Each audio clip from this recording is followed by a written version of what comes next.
very warm welcome from my side. It is 3 o'clock and the session is starting. We have until 5 o'clock. We are the longest session actually. Most sessions only last for 1.5 hours until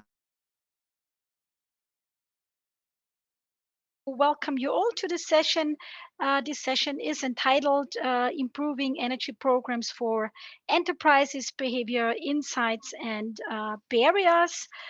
The idea and preparation of this session was facilitated through the LEAP for SME H 2020 funded project, which is made up of 9 national energy agencies, and they belong also to the European Energy Network. The European Energy Network is a voluntary network of 25 European energy agencies, and ENR, it's the short name for it, is also a co-organizer of this conference. The main aim of the LEAP 4 SME project is working to disseminate and improve energy policies for SMEs in Europe. And my co-moderator and main person responsible preparing this session and also coordinator of this project, Enrico Biele from ENEA, from the Italian Energy Agency, will give you a bit more context to the LEAP for SME project and the idea behind this session. Enrico, the floor is yours, please.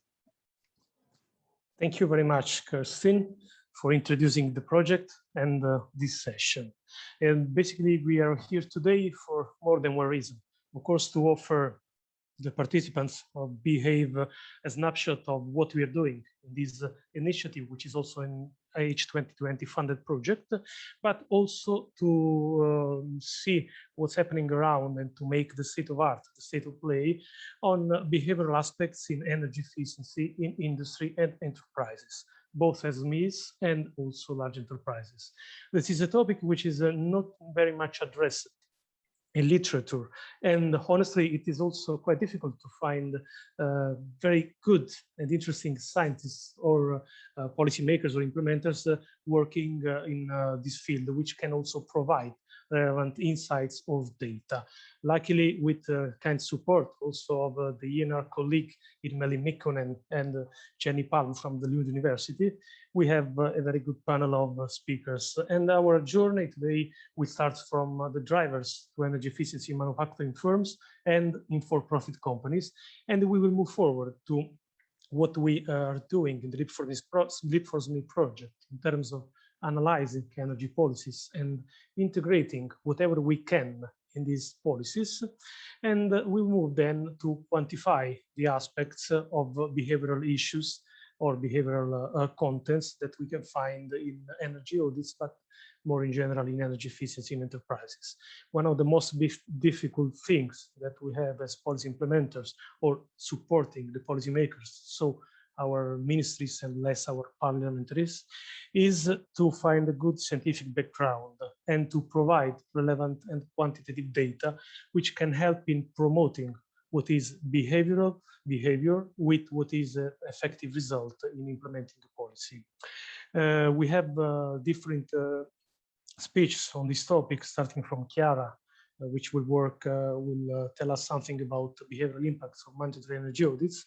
Michele, which is working on Article 7 on the Energy Efficiency Directive and quantifying the benefits of training programs, moving to Thomas Bjorkman, which will talk about the Swedish PFE, a Swedish voluntary program.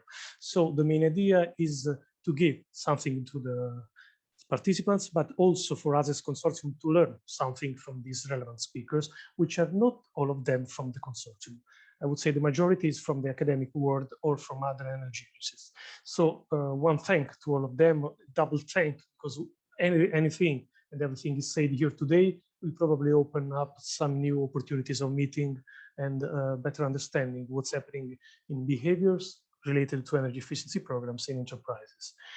Just a little more thank also to Kerstin.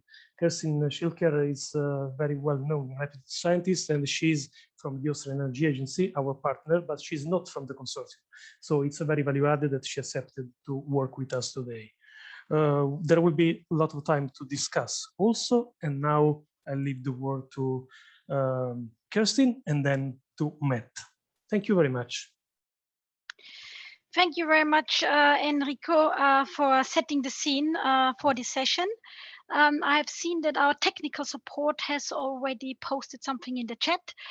You can use the chat function to pose any questions you have. It is already the third session through this Behave conference, so I think you are pretty familiar with the house rules, but in general, you are on mute, and if you do want to speak as a speaker or presenter, you have to actively unmute yourself. You also have to actively start the video. If you don't talk, I think it's best to switch off the video as well. Please use the chat function for asking questions. We will try to take some of the questions directly after the presentations, and then we will hopefully have a little bit of time in the end as well to have a more general round of questions as well. Just 1 or 2 words from my side, in addition to Enrico. My agency, the Austrian Energy Agency, is also a partner of this project. Petra Lackner and Gabi Brandl are here as representatives.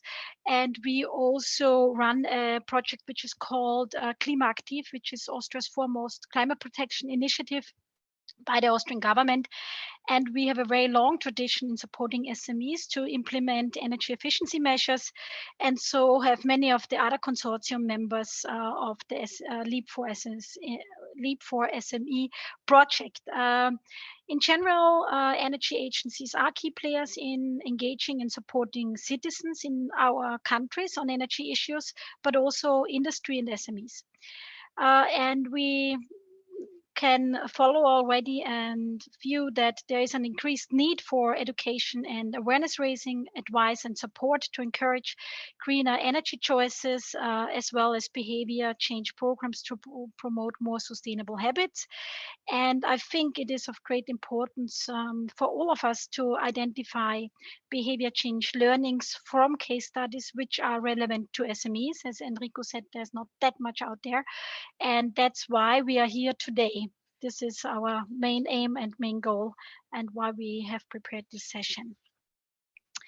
Enrico already introduced us to the agenda of today's session. We have altogether 6 presentations. They will last between 10 to 15 minutes. And we start off with 2 presentations coming from academia, research institutions. And without further ado, I would like to introduce Mette Talseth Solnørdal. Please excuse me for the pronunciation of your name. Please introduce yourself when the floor is yours. While I tell our audience a little bit about yourself, you could start sharing your presentation if you're comfortable with that. If you do have a problem, we can do that for you. But while you try doing that, I will tell a little bit about Mette. She will give us a presentation with the title Drivers to Energy Efficiency in Manufacturing Firms. Mette has a PhD. She is a university lecturer and researcher at the Arctic University of Norway. Her research concentrates on drivers for eco-innovation and energy efficiency in the industrial sector. She holds a particular interest in firm internal factors and capabilities that stimulate and enable firms to reduce their environmental footprint. And her work has been published in numerous scientific journals such as Energy Policy and Energies and Sustainability. Mette, the floor is yours. Are you able to share your screen? If not, I would ask Enrico to do that, please. I thank you for the introduction. It said that I can't share the screen while participants are sharing. So now I can try. That is correct. Yes, we should have taken down our presentation slide. Presentation mode. There we go. Thank you for that introduction, and thank you for inviting me, and thanking you for letting me talk about my favorite topic, drivers for energy efficiency in manufacturing firms. This introduction, I'm, like you said, working at the university, the Arctic University of Norway. We have a long name now. both as a researcher as at Include, which is a research center for socially inclusive energy transition, and a lecturer. In this presentation, I will talk a little bit about the Norwegian context, status of research on industrial energy efficiency, and then move over to my work. It's a research project, the results and learnings and implication of it. So just a little bit about the Norwegian context. Why is energy efficiency relevant to Norway? We are blessed with extensive hydropower and renewable energies. But again, we have also international commitments through the Paris Agreement, and we are also to reduce CO2 emissions by 90 to 95% by 2050. So we have work to do as well. We have an energy intensive industrial sector and with significant energy efficiency potential. We also have, given that we are an oil and gas nation, earning a lot of money from that sector, some moral responsibility to do bad good, you might say. And also, of course, whatever we can save in Norway, we can export to the Nordic electricity market. So that we have renewable electricity and hydropower is no excuse. And also, again, since we are an oil and gas nation, we are now in a desperate, you might say, need to prepare the national economy for a future after this oil and gas. I just put up here, like you say, we are among few countries, we have a positive trade balance, but as you say, almost half of exports come from crude oil and gas. So if this diminish or goes away, we are also have great challenges. 99% of Norwegian firms are SMEs, and 47% of people employed in business are employed in SMEs. So of course, the topic of SMEs is also significant for Norway. When it comes to the status of research on industrial and just research on energy efficiency in industrial SMEs, the barrier model that explains the kind of difference between the current level and the optimal level dominates. The choice step rather than the decision-making process, the whole process also dominate the literature. And what they find or what you focus on is on the economic and informational barriers are perceived as the most important ones. And then energy policies you see in the literature are often oriented towards these barriers through energy audit programs and economic policy instruments. However, what the literature report is that the major energy efficiency potential are mainly found in the support processes and not in the production processes themselves. I will come back to this point later. And also the literature focus on the development of guidelines, best practices, and assessment models, being quite normative, telling what firms should do, but not really how they should do it. And I guess leaving a lot of the SMEs quite overwhelmed.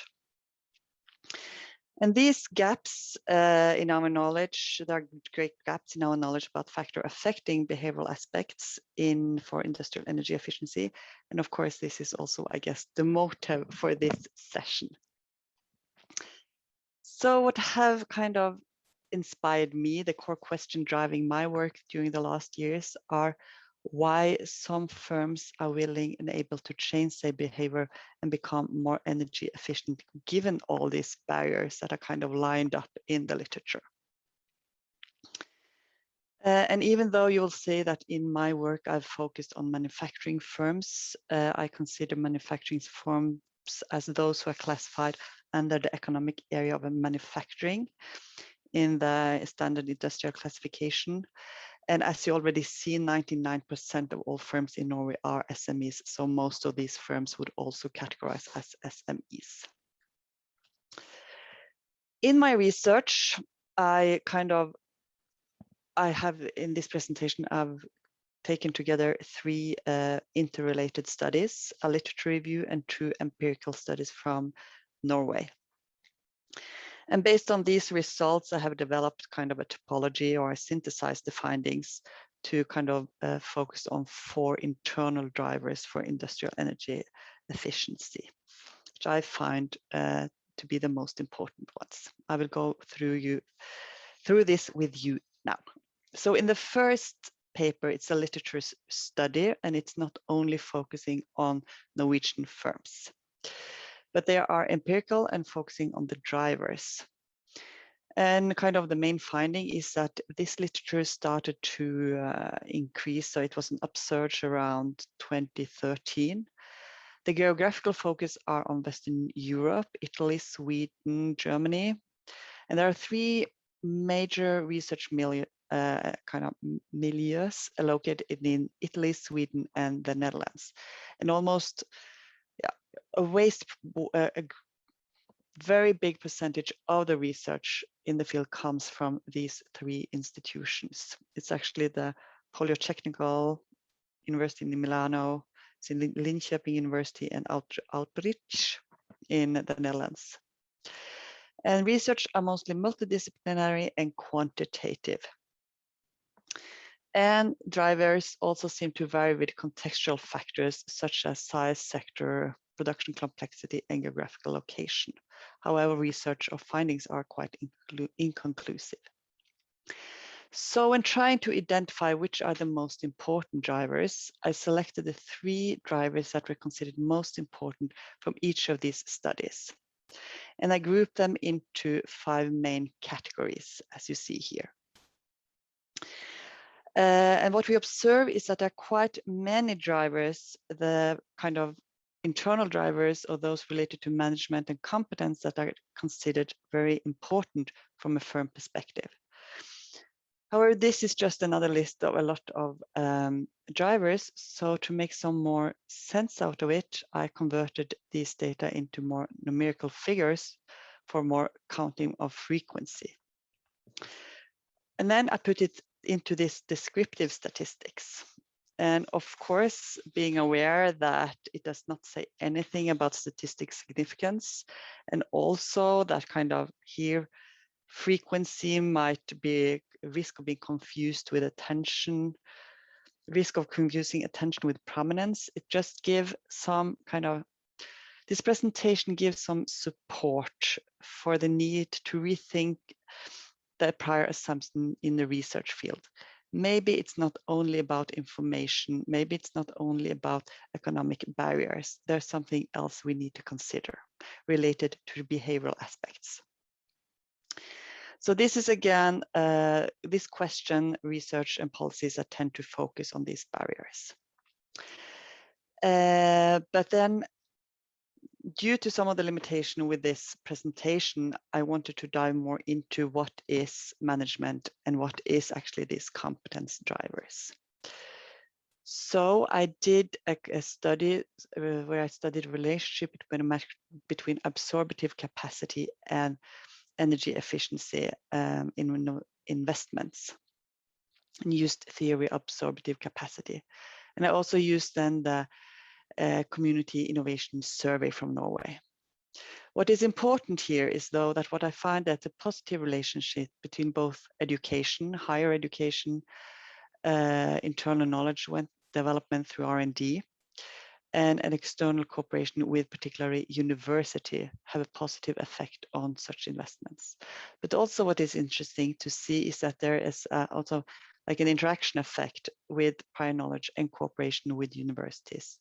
So both with higher working staff, with higher education, and external knowledge cooperation even increase the likelihood of investing in energy efficiency. So what we see is what kind of, there have been questions about energy audits and how effectful they are. And what you might ask yourself is whether, what is the firm's ability to take in actually all the information that these audits give? Is it a problem that we don't have enough information, or is it a problem that the firms are not able to take in the information that are made available? I also looked into energy management. And energy management are kind of, can be considered as guidelines, standards, certification system intended to promote energy efficiency. However, all these standards needs to be taken in and transformed into practices in the organization.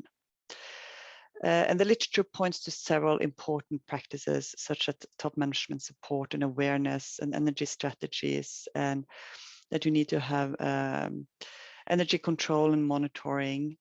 But how actually do you go from program to practices? That's the question that I kind of wanted to explore more. So I did a qualitative study where I followed a company that were to implement a corporate environmental program. And it was a single case study, and I followed the kind of the development or the process over 10 years, though collecting data retrospectively. And this, jumping very fast forward, is this illustration tried to show actually when you implement or take in a program like a corporate program, or you want to be ISO certified, or any, like you're given things that you have to do for energy audits. It needs to be taken in by the firm and fitted to the local context. And in order for also the rest of the organization to follow this idea, you need to fit it also to the rhetorics and the organizational logic. So what I tried to illustrate and what I saw is actually when you first implement an idea, it was the top managers who took it in and then kind of added some parts, removed some parts of the corporate program to fit it to the local firm. And in this way, the program went from being a broad environmental program to become an energy saving program. But with this, they managed to kind of comply with the program, and it just stopped there. They picked the low-hanging fruits and managed to save some energy. This was more like a period of complacency. However, after some years, the financial crisis hit the firm and the program was reactivated. However, now as more as a productivity program. And then the idea started, the program started to kind of involve more people in the organization. And this was more a period of urgency. And also you see that now you start to, other people start to be involved in this process with particular emphasis on the energy manager. But then you also need really to change behavior. You need to engage the operational personnel because they are those who are actually most capable to find the best solution for saving energy. Like we saw that external experts might follow their checklist and find saving potential in the support processes, but it's really those who are employed who know the core processes. And then this energy manager had to work very actively to align the program or the ID with the already existing organizational structures and agendas and the agendas of the individual. And he needed to be very experienced and have in-depth knowledge both about the factory, but also about what this ID was and how you could kind of go through with it. And also being well aware that economy was very important for this company. It is kind of operating in a global market with tough competition. He was also always arguing energy efficiency with the argument of sort of economic savings and not environmental objectives, because this what kind of was made most sense to the organizational logic. So in the end, operational personnel kind of got on board and a lot of practices emerged and were implemented. You might say that the idea was successfully implemented and the firm reached a stage of maturity. But what is important is that this kind of, the time span here is 10 years. And that you need to be aware of when you come with such ideas, environmental programs, it takes time to change behavior. It takes time to develop new practices.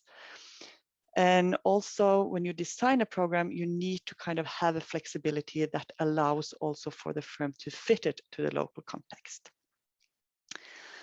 and that there are different people and there are actually individuals that take, it's not only the firm, it's the individuals who play important roles, but also play important roles at different stages during this process. And just knowing how to kind of go through these phases is what we call a translation competence that also increases the likelihood of succeeding with the implementation process. So putting all this paper together, I've developed this framework saying that environmental leadership, absorptive capacity, organizational structure and routines, and translation competence are all very important drivers for changing the behavior of the firm. You might say that this is not very new. Yes, in one way, but what kind of, this is not taken much into consideration either in research or in policies so far. And also what I want to pinpoint is that the need to focus on the individuals. In research, we tend to only focus on the firm and firm level variables, but it's the individuals who are also important. So learning from the Norwegian context. Actually, there are not that many given if you take it into the energy policy strategies. Because in Norway, we have a strategy for the development of new technologies and markets. And I think this relates to the need to find something to kind of export after oil and gas. It's about, we also want to find, focusing on the adoption for global markets.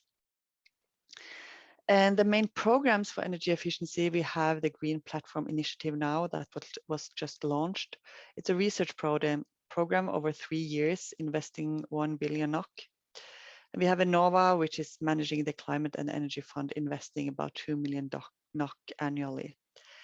However, so what we see, economic instruments are frequently used, but they require often public-private collaboration and technology development, thus favoring larger firms that have the competence and the capacity to enter such consortiums.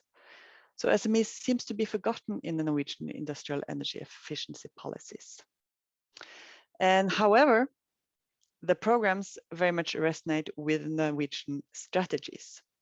So you might say, or you might think it's intended. But from my research, there are some implications. First, I want to say that firms can play an active role. They shouldn't wait only for policies to be developed. And the study points to these 4 drivers that managers should master and be aware of. And you need to acknowledge the long-term perspective and acknowledge the importance of key stakeholders. When it comes to policy implications, I think it's very important. I'm just about to finish. This is the last slide.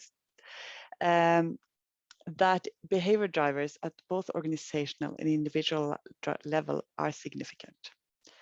And also more policy programs should stimulate these soft aspects. And that the energy manager play a prominent role. And context matter, both the sector but also for the firm. And this underlines the need for more regional, sectoral and firm-specific studies on drivers prior to public policy program design. And then it's this very big weakness, I would say, that only research in the field are taking part in Sweden, Italy, and the Netherlands. Every nation worldwide should have research programs that focus on these topics. And research is a premises for research-based education. Education and university collaboration are significant drivers for industrial energy efficiency. So this should also be taken into considerations. And programs must have a long-term perspectives. Thank you. Thank you very much, Mette, for your very interesting start of this session. We have one question in the chat from Catherine, and she's asking if the investigation shifted from SMEs now to corporations in paper 3. No, it was a corporate environmental program. However, I was focusing on the implementation in a single firm. And that firm can be considered as an SME. It had less than 100 employees. Okay, thank you very much. I hope this answered your question, Catherine. Just for the audience, please do post your questions in the chat, and we will try to pick them up after the presentations individually, but we also have more time for questions in the discussion after all the presentations. Thank you, Mette. I will now move on to Catherine Cooremans from the University of Lausanne. Catherine, welcome. Are you happy to share your presentation yourself? Yes, of course. Yeah, while you do that, I will give a brief introduction to you. Catherine will give a presentation on energy investment and energy management in for-profit companies. Catherine holds a PhD and an executive master in business management. She is doing research, teaching, and consulting in the field of energy efficiency investment for over 15 years now, with a focus on the non-energy benefits of energy efficiency projects. She has been working as an expert with the Swiss public authorities on energy audit and energy management public programs, and as a senior researcher at the University of Lausanne, she is co-leading an ongoing H2020 project, which is called Benefits, Valuing and Communicating the Multiple Benefits of Energy Efficiency Projects. Thank you, Catherine, for joining us in this session, and the floor is yours. Thank you. Thank you, Kerstin. I want to emphasize that it's already 3:34. I'm sorry to say that, but okay, I'll take as little time as I can. Thank you for the introduction. So yes, my presentation will be on energy investment and energy management in for-profit companies, and I will focus on the strategic and cultural drivers of investment decision making. And as you mentioned, I'm a researcher, but I'm also a practitioner, and I'm participating in energy audit, subsidized energy audit programs for about 15 years now. And I think every aspect of my work contributed to the other aspects. It's a nice way to move.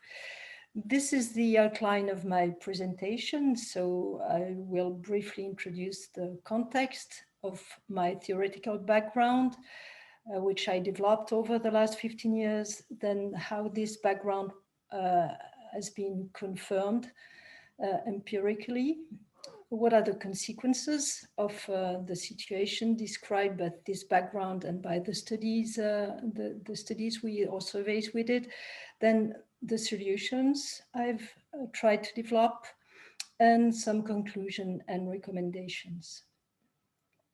The context is just to say that I was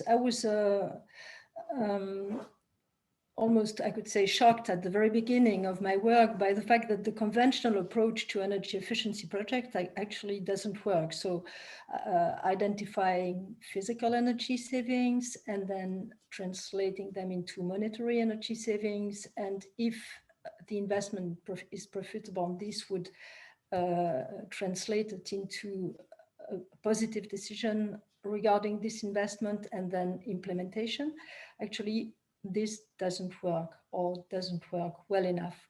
And I think all practitioners would confirm that they often find themselves in situations where they think an investment is really attractive, but is not decided. And by the way, there's also a huge debate on what profitability means, and financial profitability is often poorly assessed in energy evaluations, especially in energy audits. So starting from this context, I decided to investigate what are the factors, meaning the barriers or drivers, explaining firms' energy efficiency investment decisions. And why are they different organizational behaviors? So it is obvious that there's a huge diversity between firms, but not only because they are from different sectors or different sizes. But also, if you compare two companies with the same type of characteristics regarding size, industry, type of ownership, and this kind of basic characteristics, you can see that they generally have completely different behaviors, and this was something very interesting to investigate. And so, yes, I wanted to investigate the drivers of energy investment decisions. How did I do that? And yeah, you see the quote down at the bottom of the page. Actually, investment decision making is a subject which is not very well known, and often investments are not defined. As I would say, behavior is not defined, rationality is not defined, so many terms are not defined. This is the theoretical background I developed. What did I do? I choose a different way. Instead of going and discussing about economics of investment and is it profitable or not, because there's a whole economic debate regarding that, I chose, as I just said, another way, and I went into a completely different field of research, which is organization behavior. We often speak about behavior in our field, but very often it's more individual behavior, and it's difficult to translate these rules, let's say so, regarding individual behavior. It's difficult to translate them into organizational behavior, because it's different. If you take a group of people, they won't behave in the same way as one person. Anyway, in the huge field of organization behavior, I decided to really investigate organizational decision making, which is another important field, 60 years old. And in this field, there are two subfields, if I can say so: strategic investment decision making and organizational finance. And so I first make a literature review of investment decision making, but general investment decision making, so not energy efficiency. And after that, I try to compare if there were differences in the way companies made decisions regarding general investment, and then how they make decisions regarding their energy efficiency decisions. So decision-making is a behavior of choice. This is how decision-making is related to the topic of behavior, actually. And behavior could be defined as an observable action. And so, yeah, it's the action of deciding. A corporate investment decision is the result of a dynamic process, which is influenced by context, the actors involved or not, and the investment characteristics. To build up this model of investment decision making, I really brought together a lot of different insights and research results from the strategic investment decision making and organizational finance. And the conclusions were that the key factors of influence on investment decision making are first, or I wouldn't say that there's an importance, they are all on the same levels, but these are the key factors. So it's culture, power, and the strategic character of investments. And culture, as we can see, is a very, actually, you can't speak just about culture. So yes, of course, we have corporate culture, but you have also different subcultures in organizations. And these subcultures are interacting and sometimes competing. And especially here, I want to speak about the professional and functional cultures.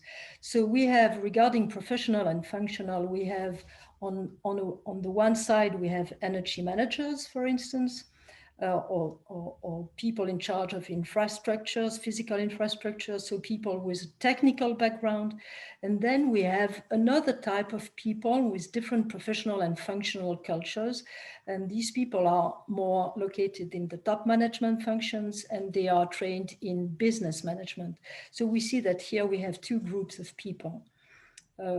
Which also brings me to say that when you analyze organizations, you have actually three levels. You have the macro level, the company level, then the meso level, where you analyze groups and subcultures and departments, and then you have the micro level with individuals.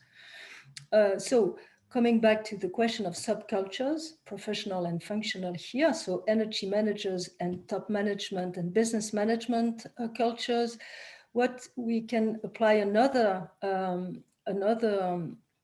analytical concept, which is the interest influence matrix to actually organize actors in an organization. And you see that you have on one dimension interest of the people regarding certain issues, here energy issues, and then you have power. And so it can be low or high, the two dimensions. And energy experts actually have a huge interest in energy issues, but they don't have power. And top management has low interest in energy issues, unfortunately, but they have a lot of power. And this power applies to two things. Decision making, yes, they have ultimately the power of decision, but also context setting. So they fix the requirements, financial requirements, routines, and so on, applied to investments. And I think this is a one key issue or one key barrier to energy efficiency, and the fact that we have high interest from certain people with low power and vice versa. This is the theoretical model I developed. You will find all the reference, you will find the reference list at the end of my presentation. But anyway, I developed this theoretical model in 2012. And what is important here is to remember that investment is a process, and the most important parts of the process are the early parts, with the initial idea and the diagnosis, and when it comes to evaluation and choice, actually the decision is already made. And you see here you have the actors. So of course the number of actors, the power is important because they have obviously a tremendous influence on the results of the investment process. And I especially worked on investment characteristics. So all the rest was built up together coming from my literature review. But here I especially worked on investment characteristics. And I developed this concept of redesigning the market barriers concept. And I want to say hello here to my friend Katie Chenda, because I remember that she was a panel leader at the ACEE conference in 2006 when I first presented this concept. So you see, you have a base barrier, which is information. Then you have symptom barriers. So in my framework, all the barriers mentioned in the literature, so access to capital, risk, hidden cost, lack of top management time and interest, and so on and so forth, are actually symptom barriers, demonstrating the power of meta barrier, which are the real, what I call the real barrier and hidden barrier. The real barrier is the low strategic character of investment decision making, of energy efficiency investment. Of the low strategic character of energy efficiency investments. And then there's a hidden barrier, because for not everyone, an investment will be considered strategic or not. It depends which lenses do you have and where you come from, what is your culture. So this theoretical framework was actually confirmed First, in the research project McKee, I don't have time to discuss that. It was, you will find, there's a, I think we wrote a report of 180 pages, because I think that it's not only in the Netherlands and Sweden and Italy that you have research on these questions, but we made, I think, nice research in Switzerland as well. Yeah, so you may have a look at this report. And what is interesting is that if you compare general investment with energy efficiency investment, you see that here companies will use the payback as a technique to evaluate the energy efficiency investments, but so they almost don't use net present value and internal rate of return, which are the two other main solutions to assess an investment. And this is completely opposite to what they do for general investment. And the payback is a very, very tough way to evaluate an investment. We also, in this MKey research project, one result was that energy management level is actually a proxy of the strategic character of an investment. And energy management. So, and we assessed energy management through 19 questions with a maximum of 22 points. So if you answer yes to all questions, the company gets a 22 points result as a level of energy management. And in this MKey research, the average was 10.2. So energy management is low. And this means that we really highlighted the fact that the strategic character of energy efficiency investment is low. Other investments are more important. Energy efficiency investment are perceived as moderately strategic. Energy management level is low, and non-energy benefits are not taken into account in most investment calculation evaluations. Again, you can have a look at this paper where I describe in details what it means, what strategic means, what it means, what a strategic investment means. So the empirical research conclusions, I have to run out because I see that I now am out of time. The empirical research conclusions are that strategic logic is more powerful than financial logic. This is counterintuitive, and this is completely opposite to the neoclassical theoretical framework, but it better describes the reality of financial and corporate decision making. The strategic character influences the competition winner because there's competition between projects and companies. Very interestingly, strategic character influences the financial requirements applied to projects. So when a project is considered non-strategic, the financial requirements will be tougher, and it influences the energy management level. The consequences are that often energy efficiency projects are not selected, and companies, as we often see, waste energy in a non-profitable way, actually. So what could be the solutions based on the same framework I just described to you? If the problem is that there's no strategic character, then okay, make it strategic, huh? And to have all actors in companies seeing these investment, energy efficiency investment as strategic, just customize communication and include non-energy benefits, which will raise the strategic character of investment. And the symptom barriers, they will disappear. They will just disappear. And this is what I observe in my professional life. So to apply this in concrete terms, we developed the multiple benefits method of analysis with different analysis applied to the same project so that we can meet the interests of energy people, operation people, logistics, marketing and sales, strategy, finance, everyone in a company. I will, by the way, make a presentation on that tomorrow afternoon. And my conclusions, recommendations are that for research, I'm also working as a reviewer for several academic journal.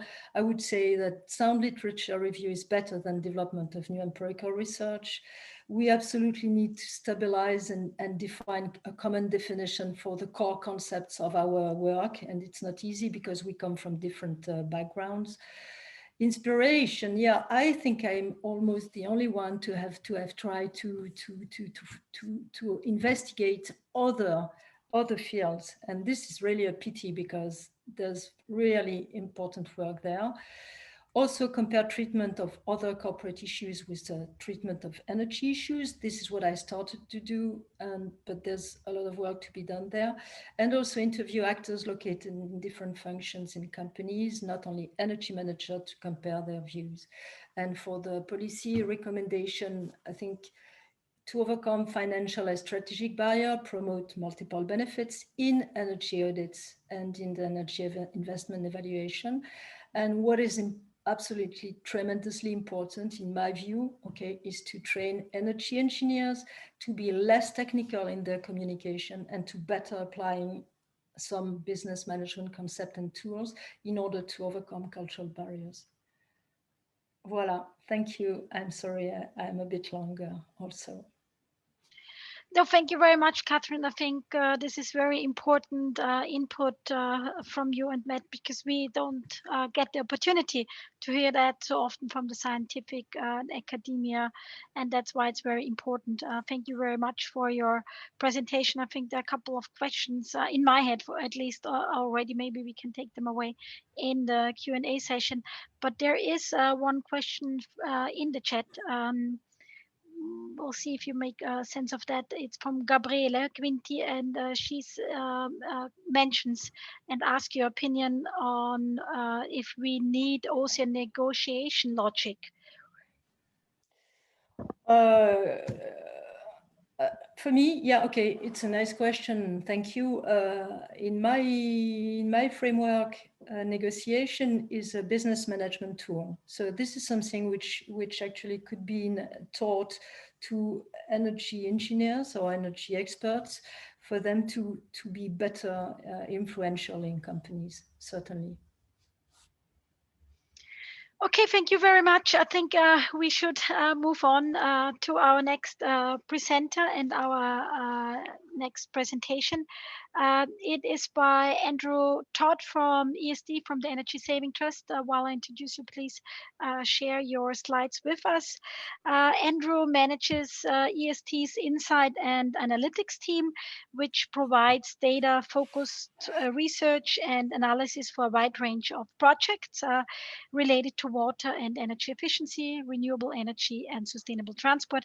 He has a background in renewable energy and sustainability consultancy, and he has been working previously for renewable energy project developers, international NGOs, and multidisciplinary engineering consultants.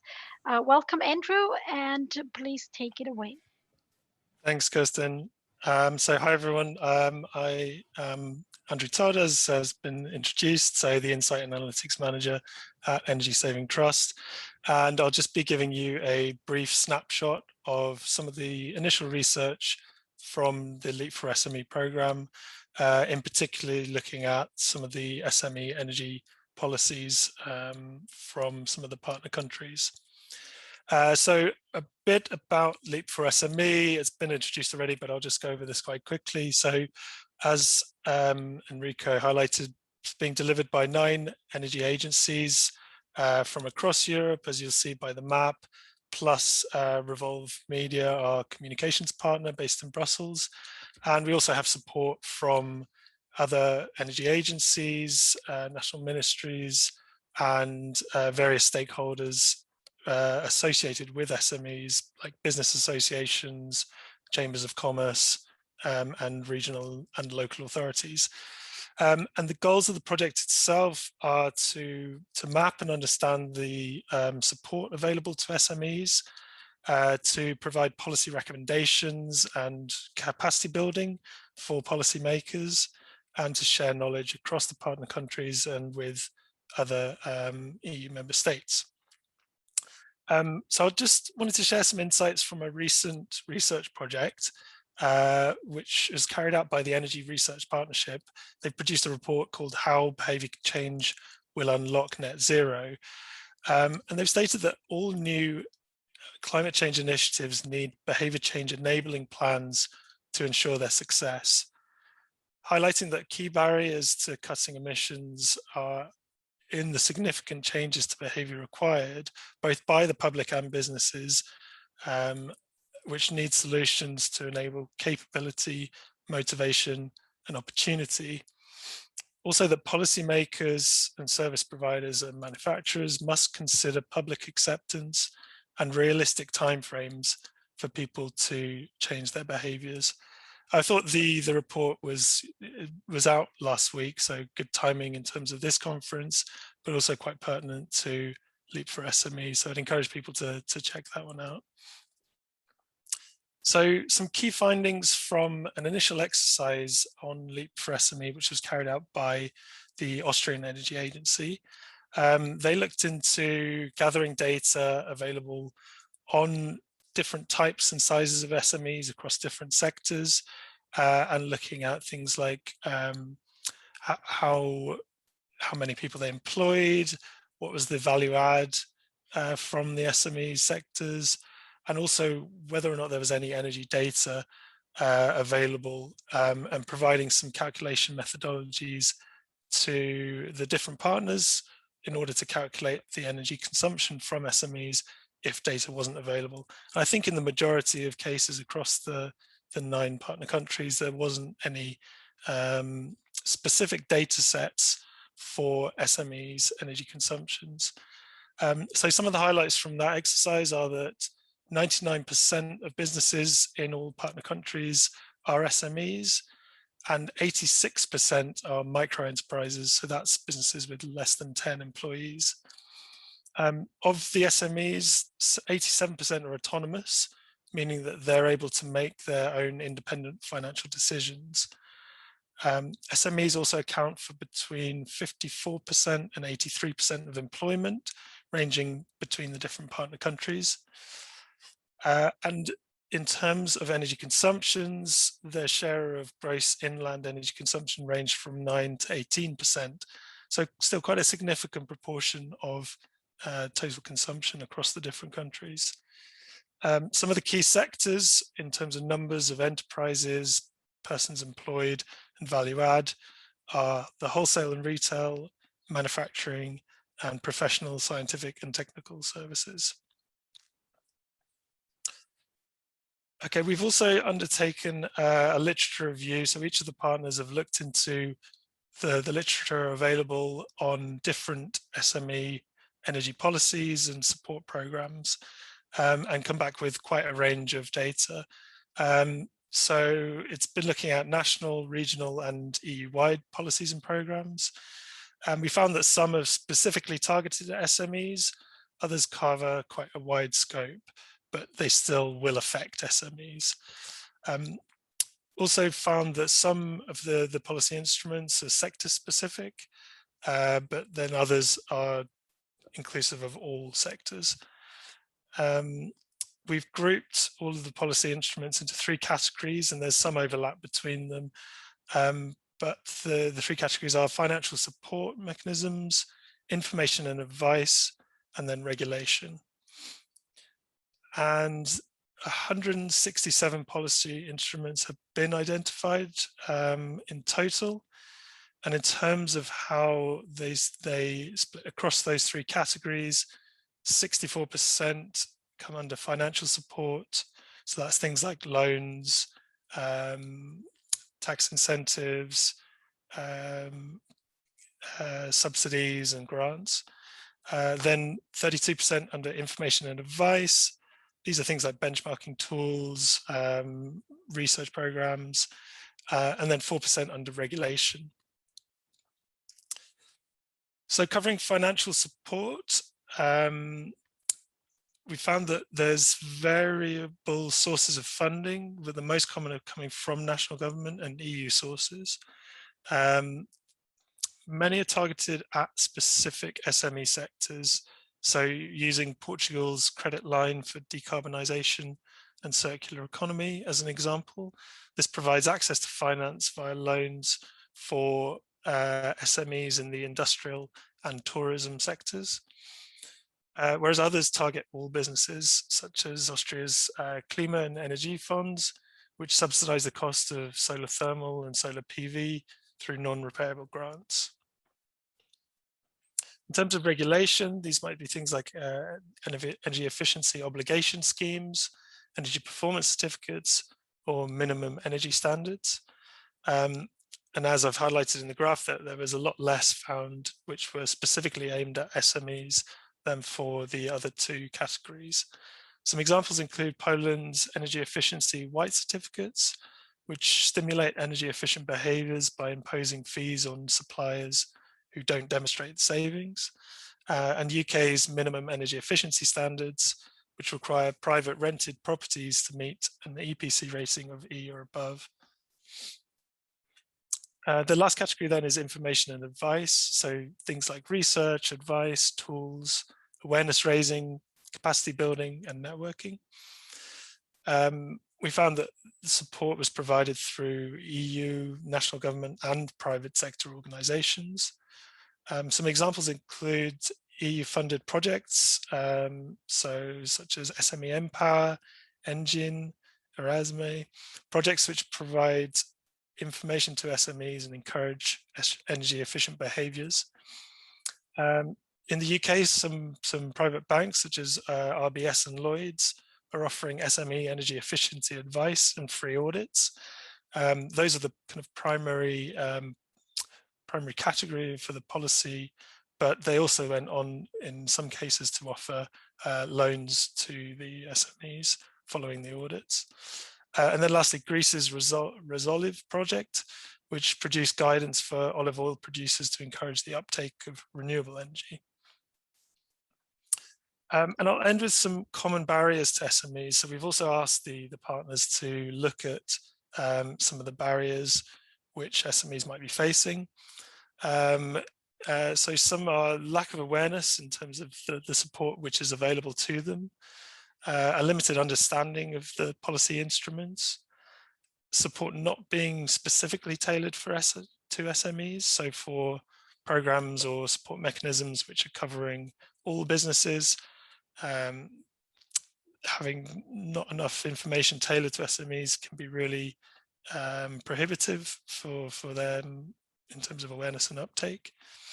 There's a high complexity of some of the support mechanisms through the lengthy application processes and often onerous requirements throughout the implementation process. There's often accompanied a low availability and uptake of training and capacity building, and a requirement for continued support from the SMEs, which isn't often available.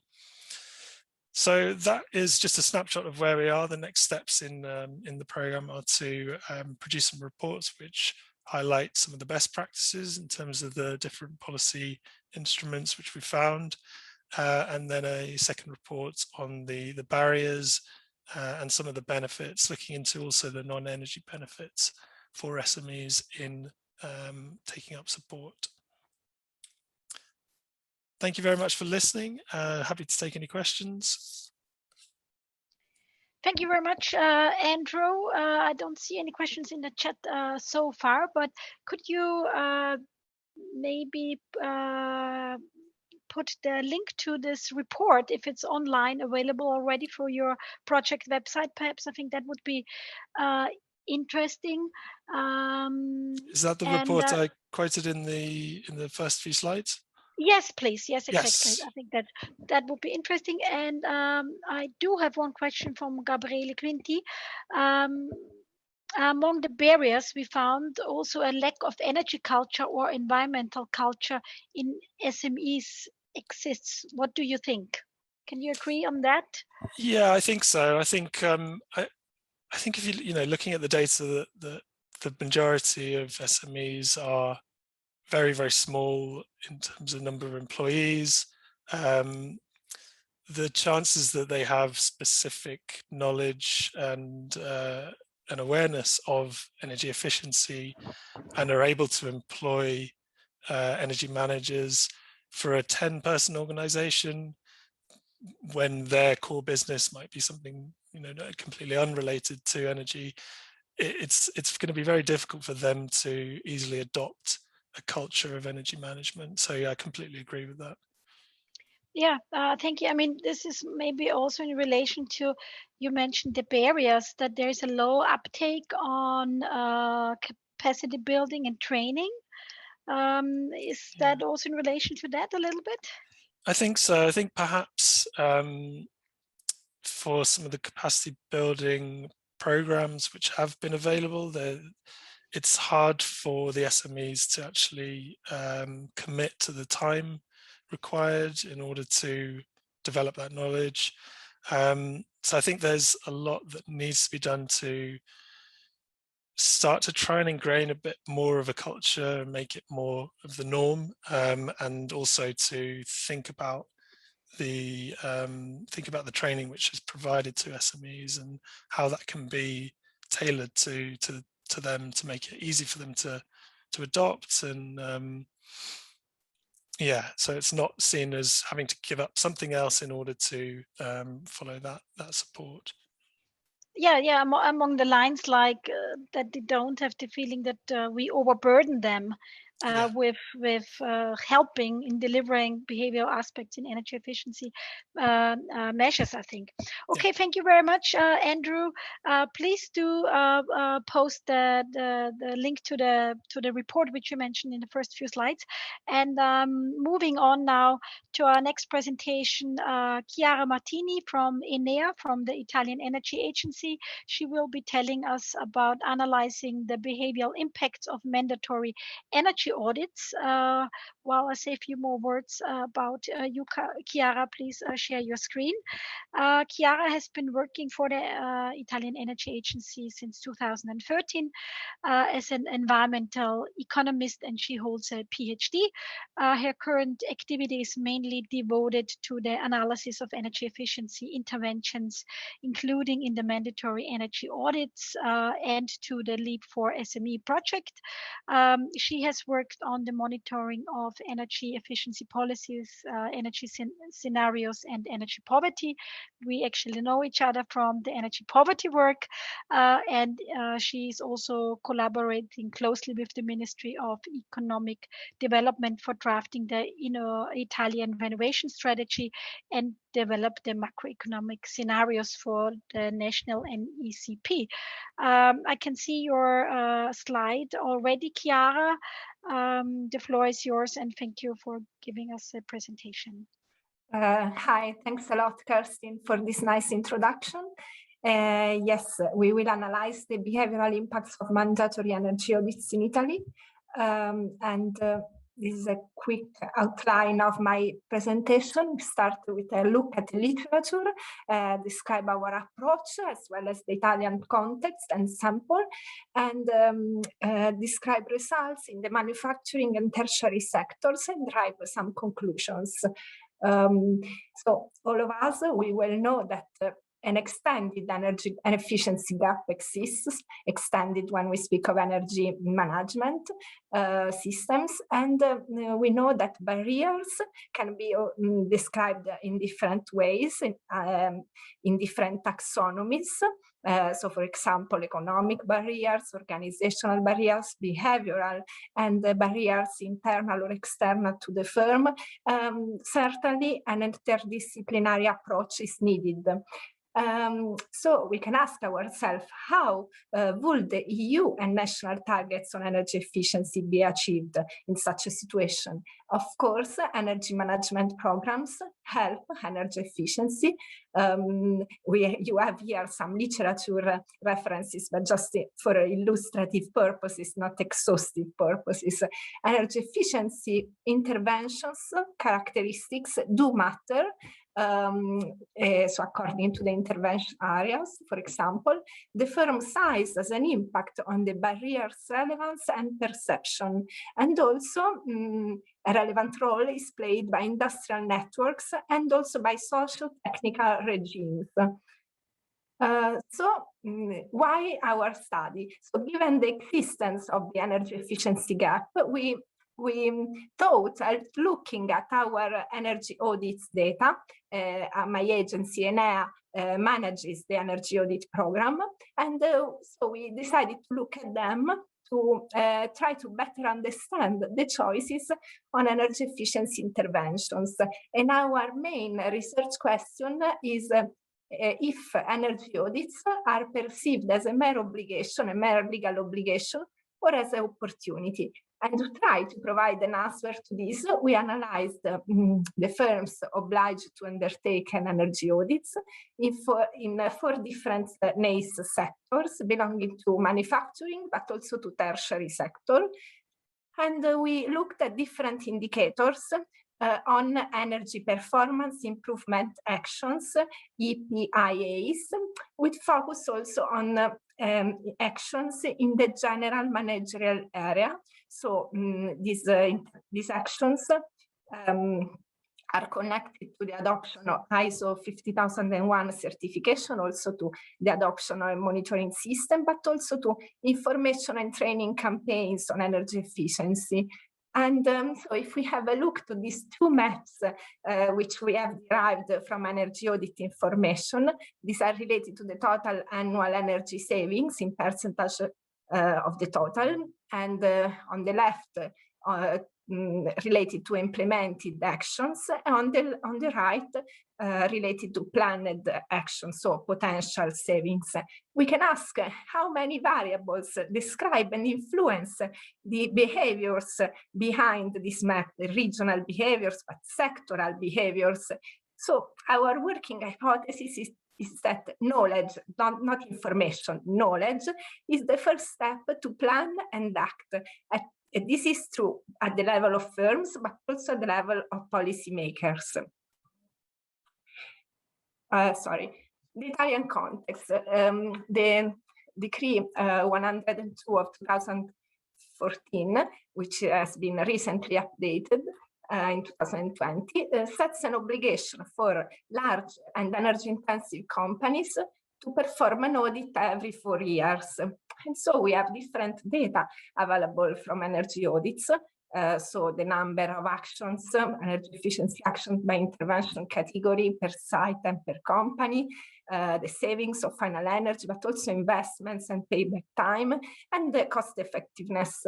In 2019, we have received more than 11,000 of audits, which are associated to more than 7,000 of implemented actions, corresponding to almost 500 tons of oil equivalent per year of final energy savings.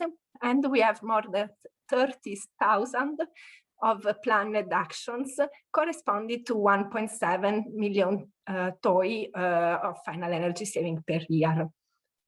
So we chosen in this work to analyze 4 very different sectors: banks, retail, ceramics, and plastics. And we chosen them for their representativity in terms of the categories examined. So in terms of ISO 50001 certified companies, proxy of energy management, of course. For the second categories, which are companies endowed with a monitoring system. And we also looked at energy intensive SMEs, which are obliged in Italy to perform an energy audit. So, yeah, sorry. A quick look at the sample. So in the first graph, you can see in green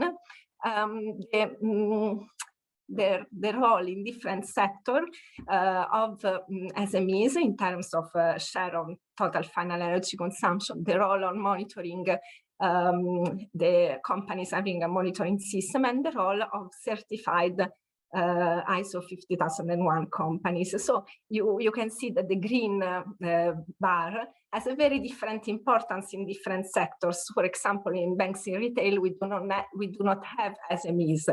And so we analyze it, as I said, for very different sectors.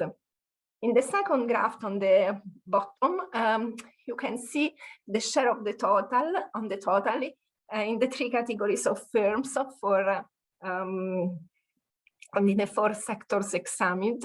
We can see that actions are influenced by the number of energy audits received by the ENEA, but also by specific sectoral patterns.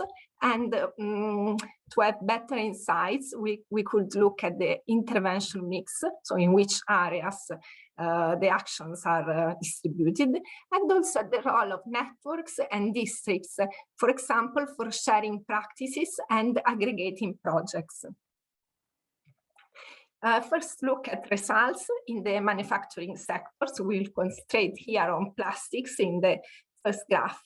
So we can see that having a monitoring system positively affects energy savings per site, per action, and per company. So this means that the third group of bars is very much higher than the fourth. So the 3 bars, blue, orange, and gray.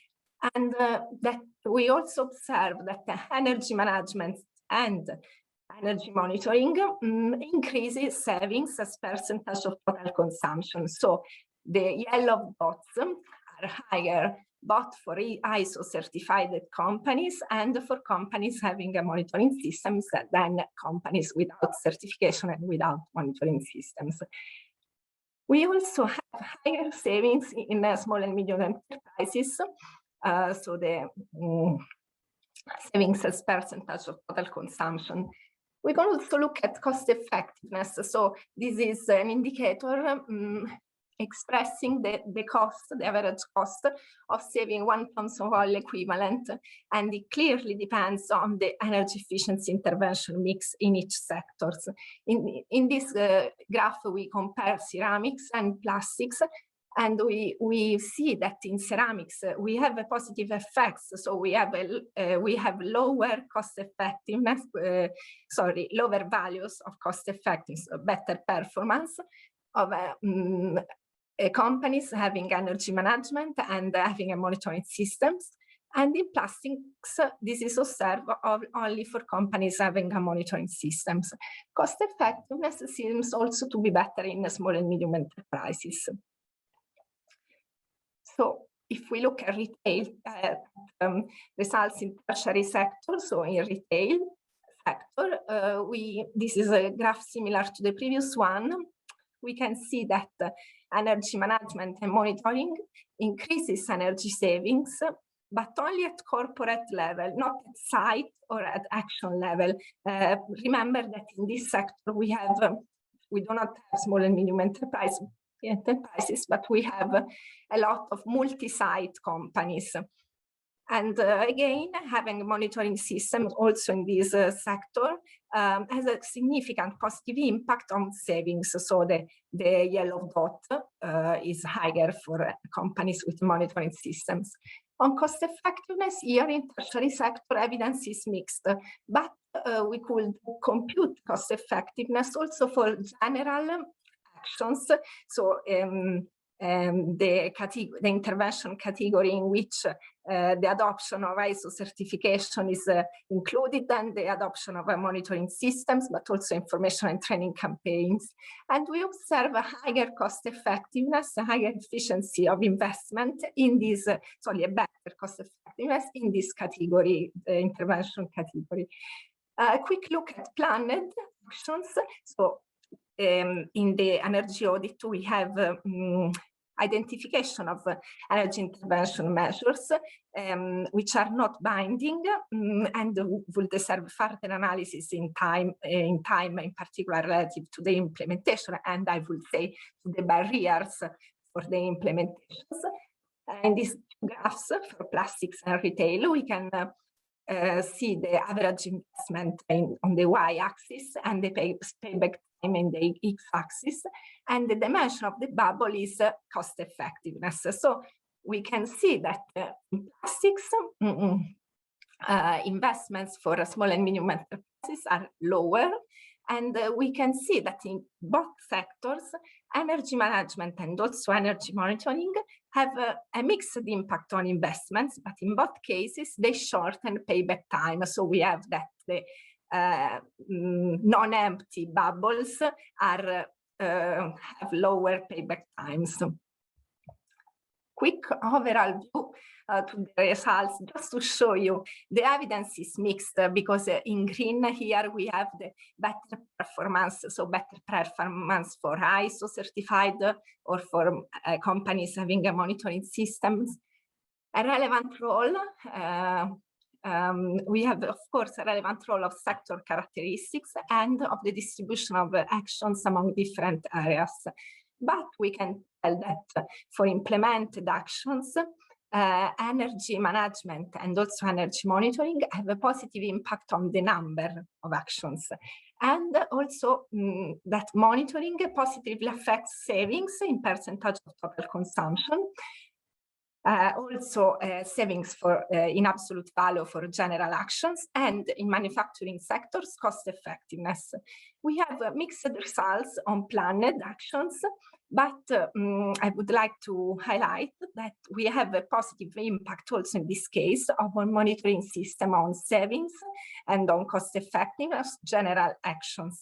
We have instead a slight positive effect of monitoring system both on the number of global and general actions and on the payback time. So to conclude, this is of course a complex issue, but first conclusion is that firms in different MES sectors deal with energy efficiency differently, and that several variables play a role. Main results is that in all examined sectors, very different from one to another, firms with a monitoring system of energy vectors have a higher energy efficiency actions per site ratio. So this seems to confirm that an energy audit must always be accompanied by a specific monitoring plan in order to be effective and useful for the company decision makers. And of course, this analysis needs to be replicated on other sectors in order to confirm the achieved findings. And it is also replicable over time. It will be interesting, for example, to look at the effects of general intervention. So, for example, the effects of adopting ISO certification in time. And also the analysis could be replicated by other countries having similar data. It will be interesting also to investigate the impacts of new legislation. For example, in Italy, for energy-intensive companies, has been recently introduced the obligation to implement one of the planned interventions. So again, it's a question, is an issue about obligation or opportunity. And so with analysis of this energy audit database, we try to add a piece of information to the puzzle, but of course, finding ways to transform legal obligation in real opportunities, in our case for the productive sectors, and in this way to stimulate private investment is a challenge. Otherwise, what will be our working topic? Yeah, that's all. And yeah, if you have any question, please ask. Thank you very much, Chiara, for your extensive presentation. You mentioned that the analysis needs to be replicated on other sectors. Are there plans in your specific agency to do that, actually? Yes, we were thinking about extending to small and medium enterprises in other sectors, or or add new sectors, but we haven't decided which ones yet. But this is an analysis we are thinking to extend this for sure. Okay, thank you very much. There is a question from the audience. Not sure if you can answer that, but maybe one of the other presenters can help us out if you won't be able. There is a question on how much are SMEs implementing energy audit among those that are not obliged to implement them. So, for example, non-energy intensive SMEs. Do you have a idea, a number for that? I can say that the majority of SMEs are obliged in our database. The vast majority are obliged SMEs. Yeah, I would say this, but later I can provide more information. But the vast majority are obliged subjects. Okay. Good, thank you very much. I think we should be moving on. As always, time is running short. We have the next presentation by Thomas Bjorkman from the Swedish Energy Agency on sustainable behavior change in companies from the Swedish PFE.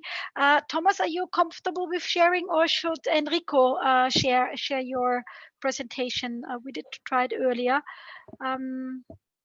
While you figure that out, I'm gonna introduce it seems to be working now. Yeah. Very good. Let me just say a few words about you. You have been working for the Swedish Energy Agency since 2006 with stakeholder corporations to support industrial energy efficiency activities. Thomas is presently the program manager for sector strategies for the industrial sector. He previously has managed the successful energy efficiency program for the energy intensive industry and energy efficiency programs in SME networks. And he has over 20 years of experience in working in the industrial sector in the field of material development to improve environmental performance of companies.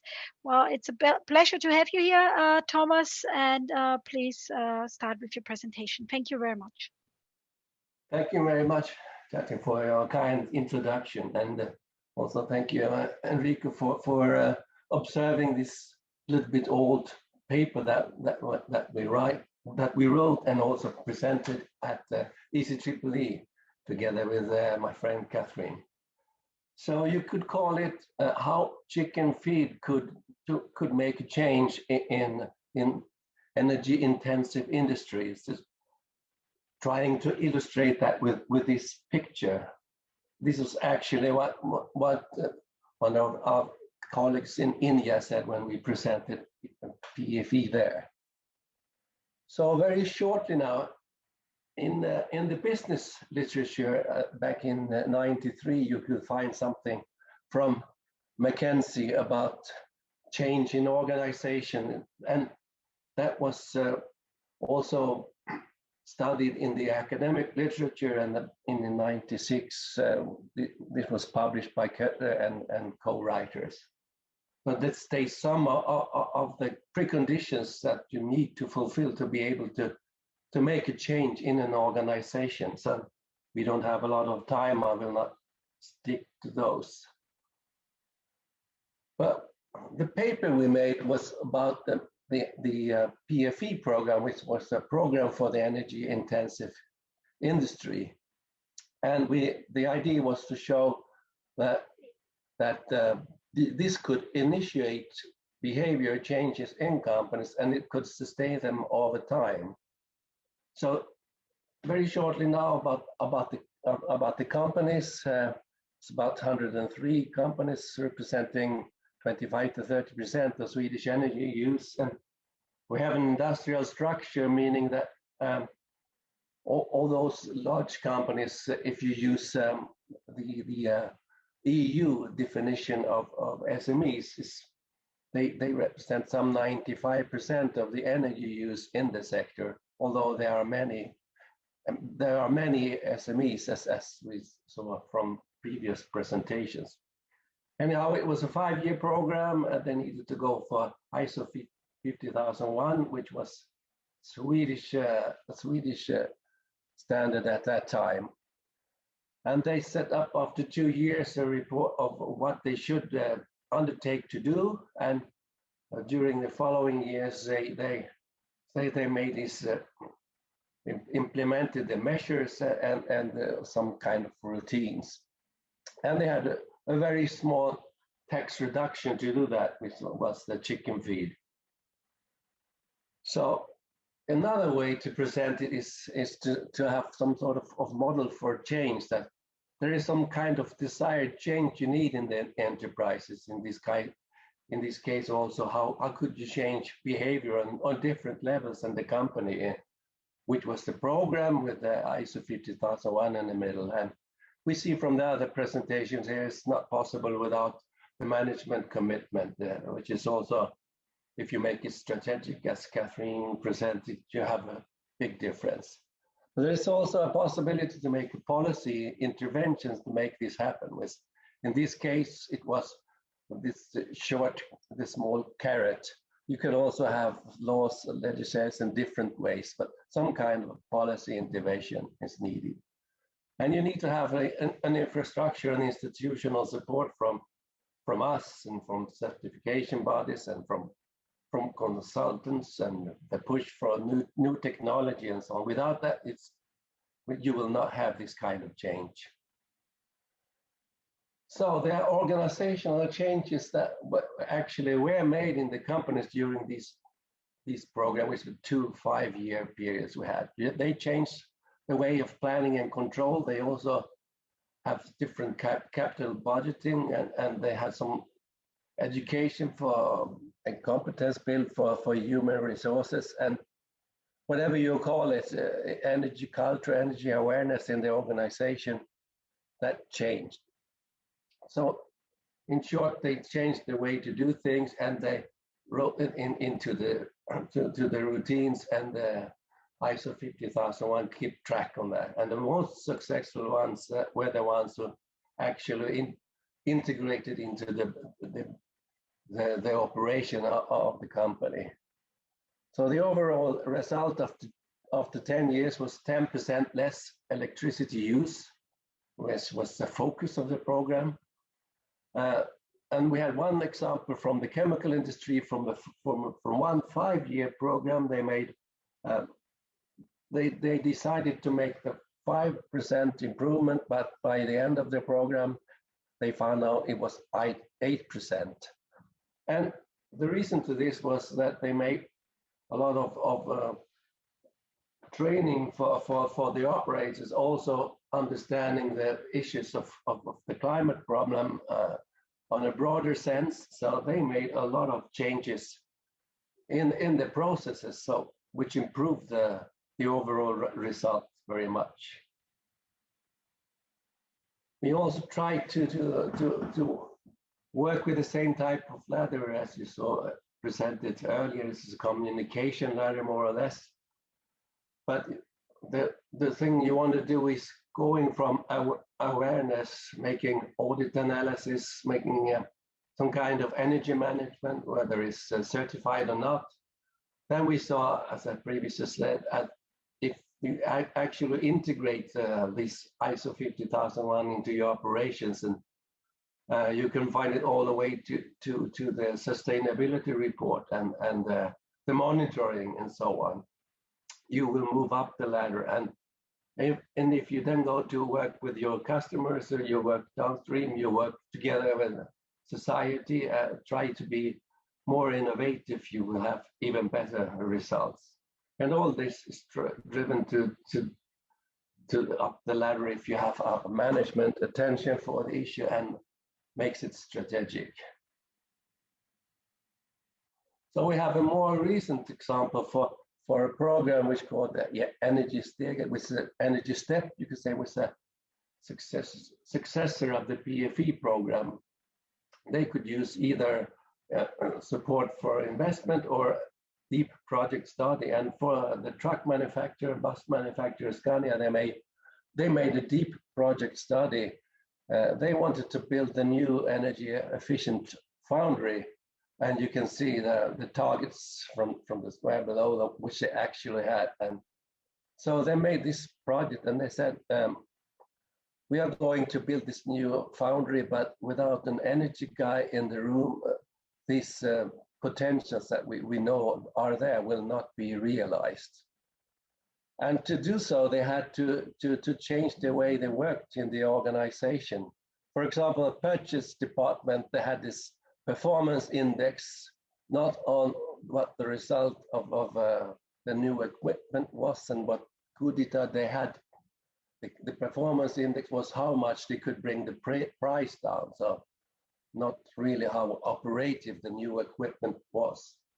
And all the suppliers had for this parts of this new foundry, they were not used to work with these issues. So they had to set up a procedure how to actually negotiate with the suppliers, and that changed completely. So it was a different reaction from the suppliers. Some suppliers backed out because they were not able to deliver this, and others saw it as a new business possibility. So they supply these extra services for free. So that was in short.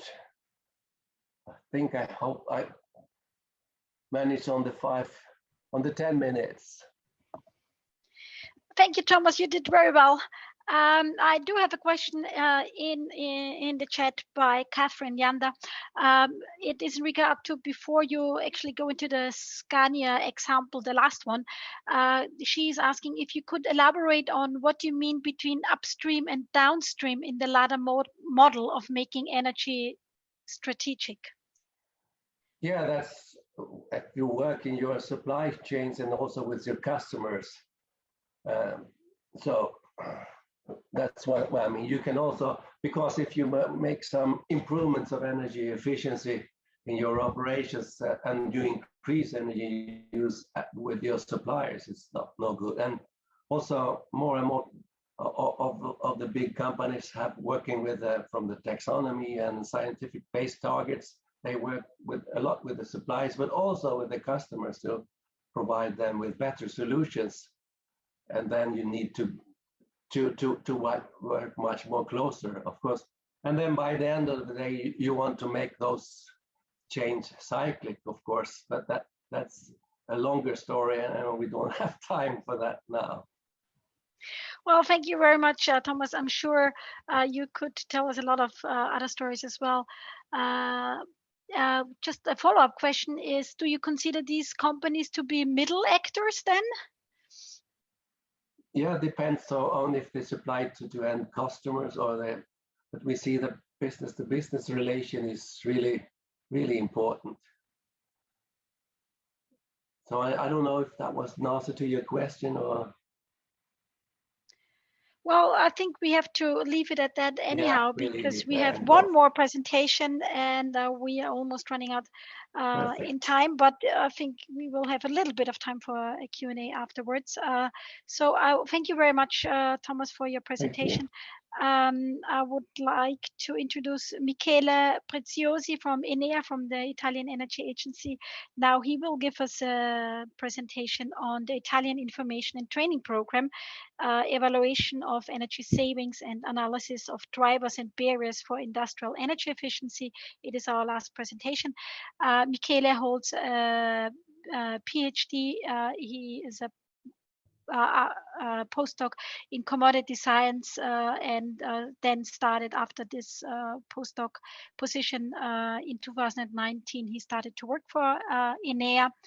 And among his duties is providing technical support to the Ministry of Economic Development on energy efficiency policies, measurements of soft measures, and the results of behavior change in consumers. And he's involved in various EU-funded Horizon 2020 projects in the field of energy transitions. Thank you very much, Michele. Please share your screen with us if that is possible.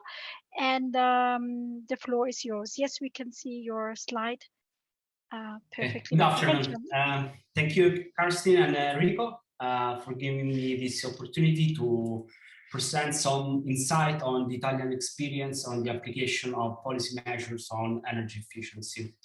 As my colleagues have already mentioned, ENEA represents the Italian Agency for energy efficiency, and since 2015 has been engaged in the implementation of the National Information and Training Campaign targeted to both the Italian households and to the industrial sector. The work I will illustrate today aims to explain the process that Italy has followed to quantify the energy savings deriving from the information and training campaign targeted to Italian industry. The main goal basically is to evaluate if and how much this campaign has contributed to the achievement of the Italian energy saving targets. The second part of the presentation, I will present some insight of a survey we carried out in 2020 with the goal to better understand drivers and barriers behind the decision of companies to invest in energy saving measures. The need for an information and training campaign basically arises from the European legislation. In fact, the Energy Efficiency Directive refers to the need to create a framework to provide targeted information and technical assistance to companies on the energy efficiency. Italy has implemented this requirement through a national decree, and according to the Article 13, ENEA shall set up this information and training campaign. Considering the campaign targeted to the Italian industries, the main goal is to support, raise awareness, and encourages enterprises to carry out energy audits with the final objective to stimulate energy saving measures. The campaign is made up of 4 main line of actions. First one is the establishment of technical permanent tables with the main industrial association, the organization of conferences, the elaboration of standardized reporting models for both operators and energy audit data processing, and finally the publication of sectoral guidelines for the energy audits and energy efficiency interventions. Before developing our approach to quantify energy saving deriving from the campaign, we performed analysis of both the scientific literature as well as an analysis of the energy efficiency action plan of the European member states submitted to the European Commission. And from the analysis, it emerged that even though information and training campaign targeted to the industries has been implemented by some member states, there is a lack with respect to the quantification of these energy savings from the campaign. Therefore, we decided to develop our brand new approach to this issue. The figure summarizes here the process that we followed. Basically, the first step was to identify the energy saving achieved by the Italian industries. It was done using the energy saving reported by the industries to the National Energy Efficiency Agency. Basically, we selected the energy saving reported by the companies subject to mandatory energy audit requirement, which are also the main target of the information and training campaign. Once quantified these energy savings, the next step was to build a questionnaire from which we extracted the percentage of energy saving that can directly be attributed to the information and training campaign. This survey was built through a questionnaire that was administered between March and April 2019. Respondents were 300 with the response rate of over 50%. The questionnaire was structured into multiple choice questions ranging from 1 representing not important to 4 representing very important. The figure here goes into further details. Basically, we selected from the questionnaire responses the percentage of companies that meet 3 criteria. The first one groups companies that declare that they did not obtain energy saving from measures implemented to comply with legislation and measures implemented through state incentives. Eventually, 63% of companies meet this criteria. The second criteria identifies those companies that considered increased awareness on energy efficiency as having a significant role in the decision to implement energy saving measures. Almost 94% of companies meet this criteria. Eventually, we selected the percentage of companies that have considered the information and training activities carried out by the National Energy Efficiency Agency as very important in the decision to carry out energy efficiency interventions. Eventually, 12% of companies meet also this third criteria. Next step has been to multiply this percentage by the energy saving notified by the public authority, as explained before, and for a correction factor of 0.2, considering that there are other factors that simultaneously contribute to companies' decision to invest in energy efficiency. On the table on the left, you can see the results and the saving, the energy saving linked to the information training campaign targeted to industry between 2015 and 2019. The total energy saving amount to almost 200 kilotons of oil equivalent, which correspond to 4.8% of the energy saving, the additional energy saving notified by companies under the obligation of the energy audit. The figure on the right shows all the policy measures notified by Italy to reach the energy saving targets. As we can see, by far the most significant policy measure is the mandatory scheme for industries, which is the white certificate scheme, and the alternative policy measures represented by the tax relief for houses retrofitting targeted to citizens.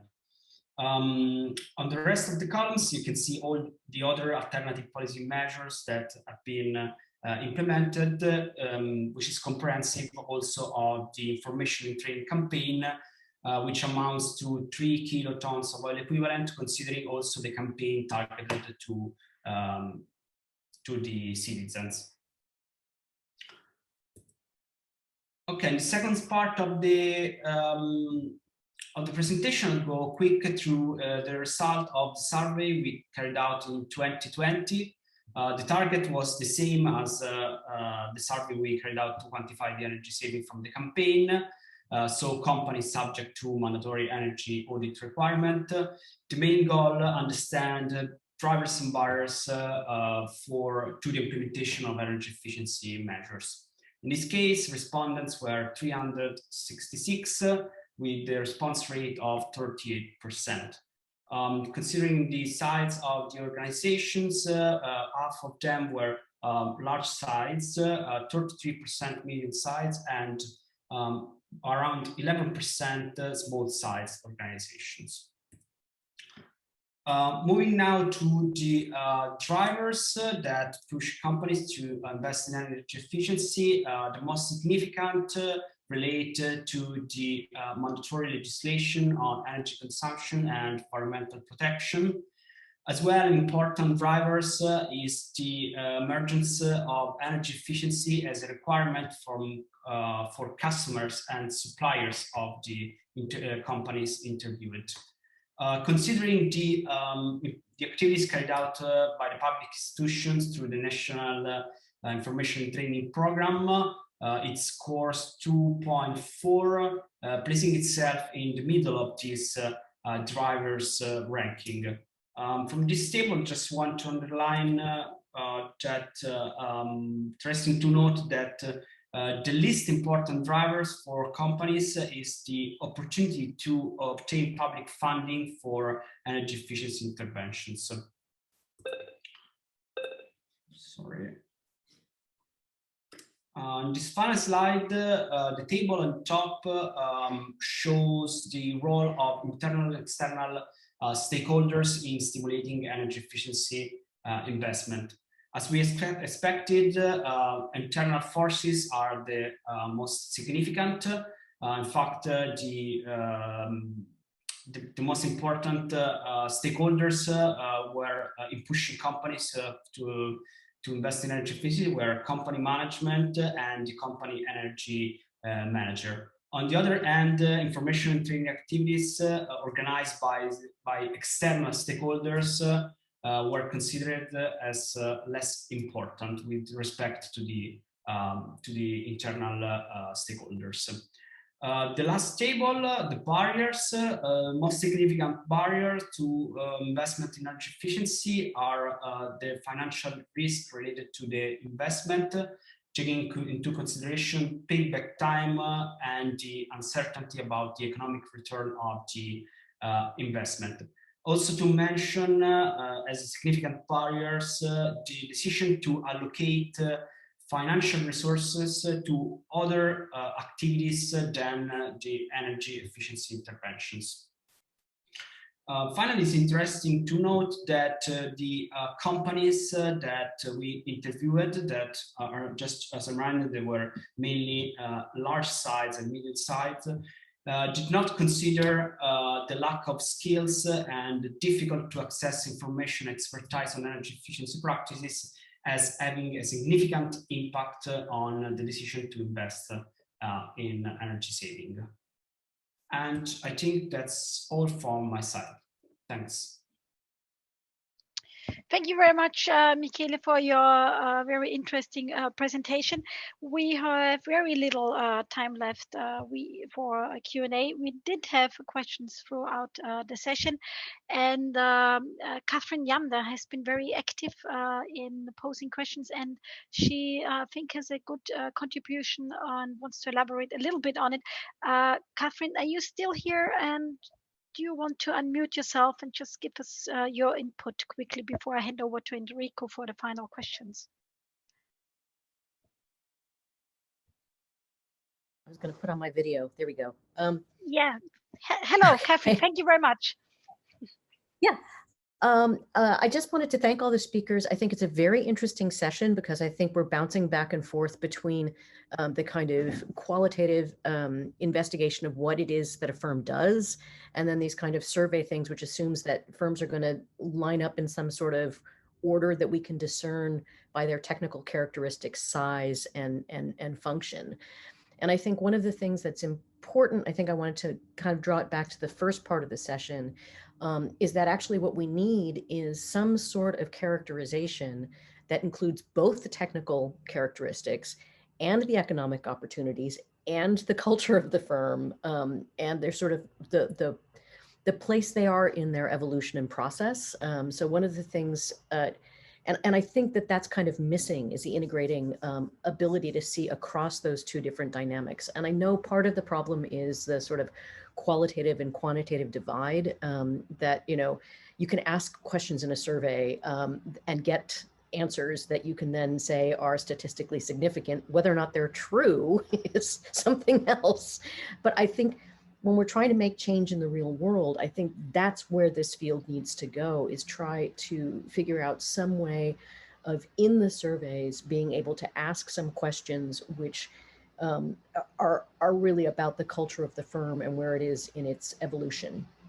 And I know that this is something that Catherine did in some previous work looking at audits and how audits were used. One of the questions she asked was, you know, basically was a tenant landlord question, which a lot of the research, both in industry and my field in commercial buildings, sort of assumes that it's owner occupied, that the premises, you know, that whoever you're asking the question about actually has some decision-making control over the premises that they're involved in. And that is often not the case. There's a lot of commercial real estate in the industrial area as well. So not everything is owner occupied. And so I guess I just wanted to raise that point and say that to draw up that there's these two very different ways of thinking about change, which are at this point not overtly connected. That's not really a question, it's more of a comment. Sorry. Yes, Yeah, thank you. That's what I got from the chat, and I thought it's easier for you to elaborate on that a little bit. I mean, any of our speakers are invited to also give a statement or answer to your statement.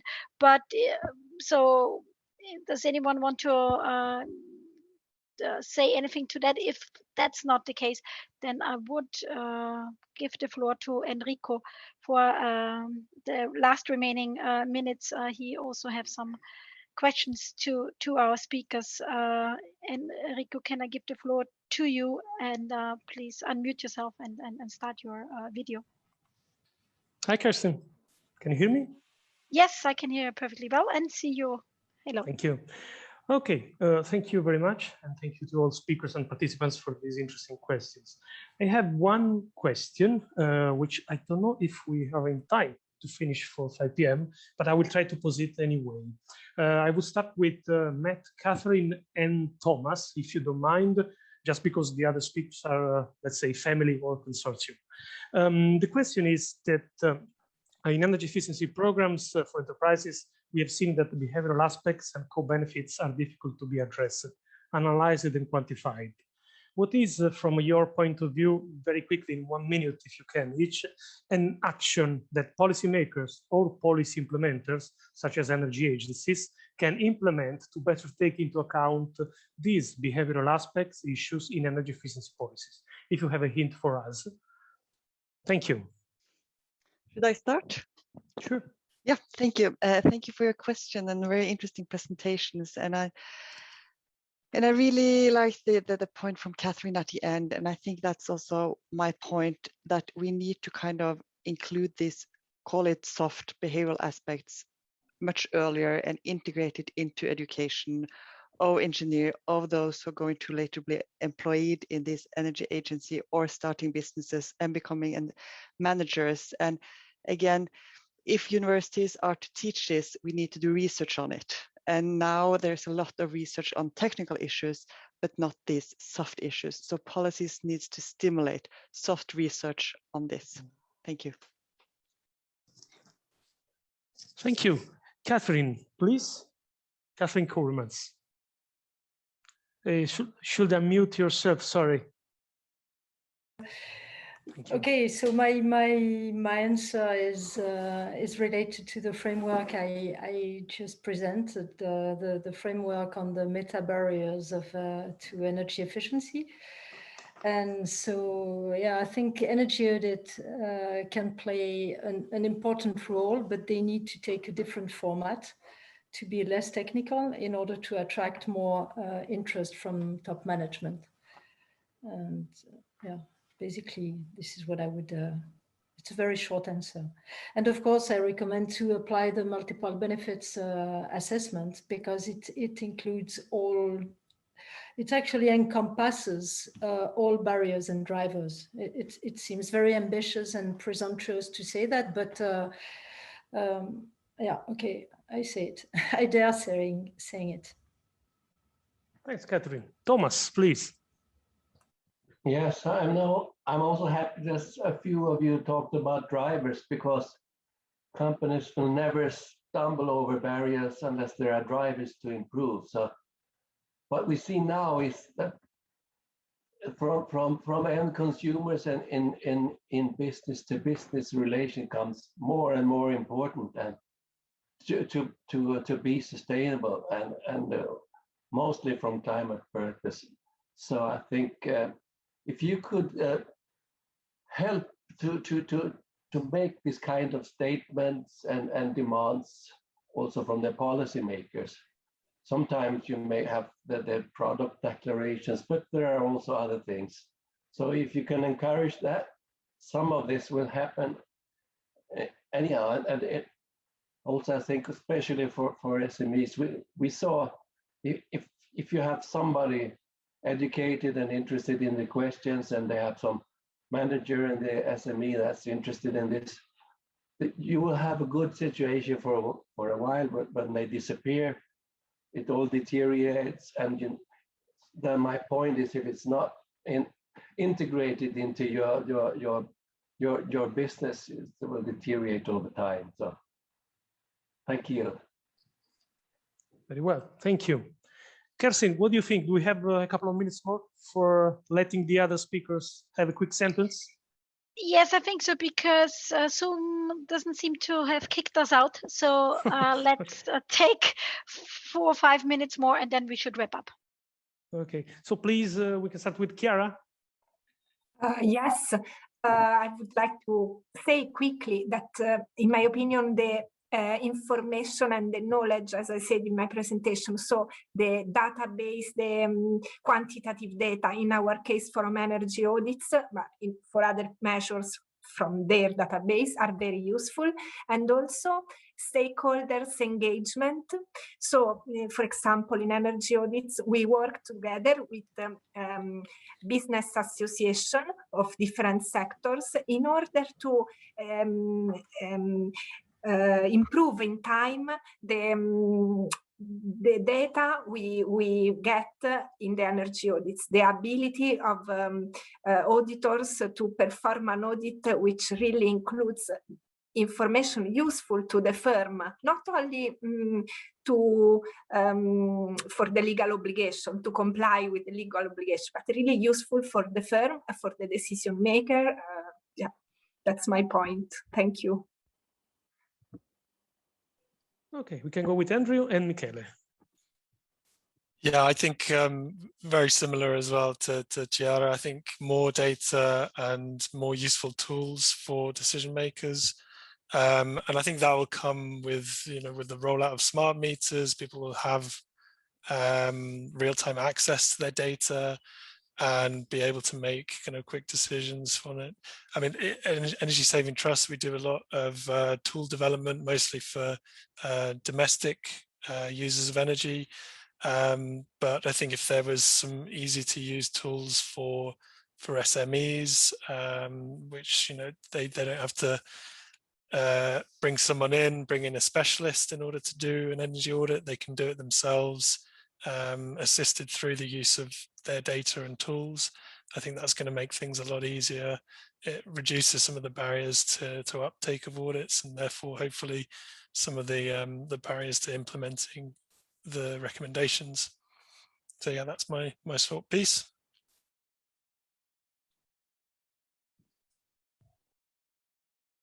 Michele, please. Yes, thank you, Enrico. Speaking from the point of view of the public authority, in this case, Italy, for example, I think because over the last few years been engaged in this process of monitoring the policy measures on energy efficiency, I think it would be very important to create some sort of opportunities for discussion between member states, industry organizations, in order to design together a process and a common approach to valorize the investments that public authorities made in the information training campaign. So the effort that is made to favor the behavioral change of industries. Considering this aspect, for example, from the analysis that we perform on the academic literature, as well as the Energy Efficiency Action Plan, it emerged that there are only approaches to monitor the effectiveness of the campaign targeted to citizens, but there is a lack of approaches to quantify savings from campaign targeted to the industry and in general to companies. Also, for example, the European Union provided guidelines for its recommendation on the application of energy efficiency directives, guidelines for quantify savings from the campaign targeted to end users, so to citizens, but there are no guidelines for an approach to quantify savings from the campaign, so from the to the industry. So I hope in the future there will be opportunity to discuss also with together between member states on this. Thanks. Very well. Kerstin, what do you think? We can close? Yes, I think so. I think we really should. We have been the longest session running. Well, yeah, we should bring this session to an end. I want to thank all the speakers for very interesting presentations and insights into their work. And I think the aim, what you wanted to achieve, Enrico, and your project is to start a debate between the scientific world, academia, and practitioners. And it is clear that there is much more needed. So I think you're in a very good way. And I think a follow-up session or something similar would be much needed. I would also like to thank, apart from our speakers, also the participants. We had a very good attendance, I think, and also close to 40 stayed until the end. It's after 5, so I think that is a success. So thank you very much for staying on for that long. And thanks again. And that's a goodbye from me. Thank you from Vienna, and thank you, Enrico, and the team of Lead for SME project to prepare this session so well. Thank you. Thank you.